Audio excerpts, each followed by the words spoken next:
warahmatullahi wabarakatuh.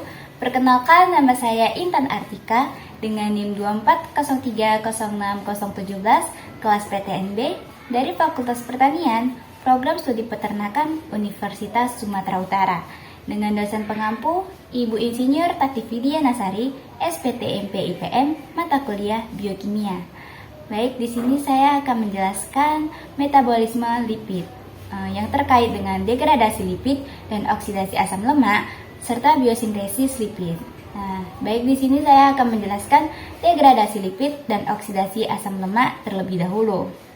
Degradasi lipid dan oksidasi asam lemak adalah proses pemecahan lemak atau lipid menjadi asam lemak dan gliserol. Kemudian asam lemak tersebut dioksidasi yang biasanya melalui beta oksidasi untuk menghasilkan energi dalam bentuk ATP. Nah, yang pertama saya akan menjelaskan pencernaan, penyerapan, dan transport lemak. Lemak atau lipid adalah senyawa hidrofobik yang tidak larut dalam air, sehingga dalam tubuh lemak harus mengalami proses khusus agar dapat diserap. Nah, proses pencernaan lemak dimulai di usus halus, di mana lemak dari makanan akan diemulsi oleh garam empedu yang diproduksi hati dan disimpan di kantong empedu. Garam empedu ini bersifat amfifatik sehingga mampu membentuk misel yang memudahkan kerja enzim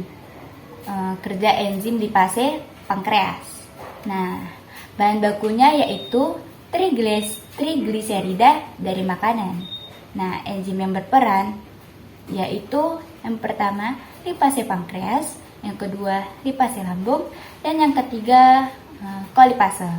Nah, produk yang dihasilkan yaitu yang pertama asam lemak bebas, yang kedua monogliserida, dan yang ketiga gliserol yang diserap oleh sel usus atau enterosit lalu dibentuk menjadi kilomikron untuk transportasi dalam darah. Nah, selanjutnya saya akan menjelaskan yang kedua yaitu beta oksidasi asam lemak. Beta oksidasi asam lemak yaitu proses pemecahan asam lemak dalam mitokondria menjadi unit-unit asetil CoA. Nah, bahan bakunya yaitu asam lemak bebas yang biasanya dalam bentuk asil CoA. Nah, enzim yang berperan yaitu yang pertama asil CoA dehidrogenase, yang kedua enyl CoA hidratase, dan yang ketiga hidroksiasil CoA dehidrogenase. Nah, produk yang dihasilkan yaitu yang pertama asetil CoA, yang kedua FADH2, dan yang ketiga NADH yang digunakan dalam siklus Krebs dan rantai transport elektron. Baik, selanjutnya saya akan menjelaskan mengenai biosintesis lipid. Nah, biosintesis lipid adalah proses pembentukan lipid atau lemak dalam tubuh makhluk hidup. Lipid mencakup berbagai jenis molekul seperti asam lemak, trigliserida, fosfolipid, dan steroid. Nah, proses ini penting untuk penyimpanan energi, pembentukan membran sel, dan produksi hormon. Baik, di sini saya akan menjelaskan yang pertama itu sintesis asam lemak. Sintesis asam lemak adalah pembentukan asam lemak dari asetil CoA. Bahan bakunya yaitu yang pertama asetil CoA, yang kedua malonyl CoA, dan yang ketiga NADPH. Enzim yang berperan yaitu yang pertama fatty acid sintase, yang kedua asetil CoA karbosilase. Nah, produk yang dihasilkan yaitu asam palmitat C16 dan bisa diperpanjang menjadi asam lemak lain. Nah, yang kedua saya akan menjelaskan mengenai sintesis triasilgliserol. Sintesis triasilgliserol yaitu pembentukan lemak netral dari gliserol dan asam lemak.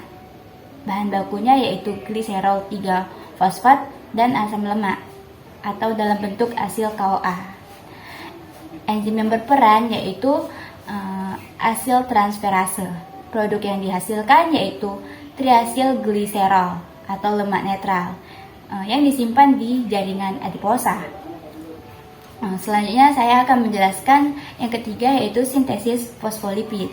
Nah, sintesis fosfolipid yaitu pembentukan komponen utama membran sel dari asam lemak dan gugus fosfat. Nah, bahan bakunya yaitu yang pertama gliserol 3-fosfat, yang kedua asam lemak, dan yang ketiga senyawa polar, contohnya seperti kolin. Enzim yang berperan yaitu yang pertama CDP diasil gliserol sintase, yang kedua kolin fosfotransferase. Nah, produk yang dihasilkan yaitu yang pertama fosfatidilkolin, yang kedua fosfatidilethanolamine. Nah, yang terakhir di sini saya akan menjelaskan sintesis kolesterol dan steroid. Sintesis kolesterol dan steroid yaitu sintesis kolesterol dari asetil CoA yang bisa menjadi prekursor steroid. Nah, bahan bakunya yaitu asetil CoA, enzim yang berperan yaitu HMG CoA reduktase. Nah, produk yang dihasilkan yaitu kolesterol yang dapat diubah menjadi hormon steroid, testosteron, estrogen, dan kortisol. Sekian penjelasan mengenai metabolisme lipid. Maaf kalau ada salah kata dan kurang. Mohon maaf. Terima kasih. Wassalamualaikum warahmatullahi wabarakatuh.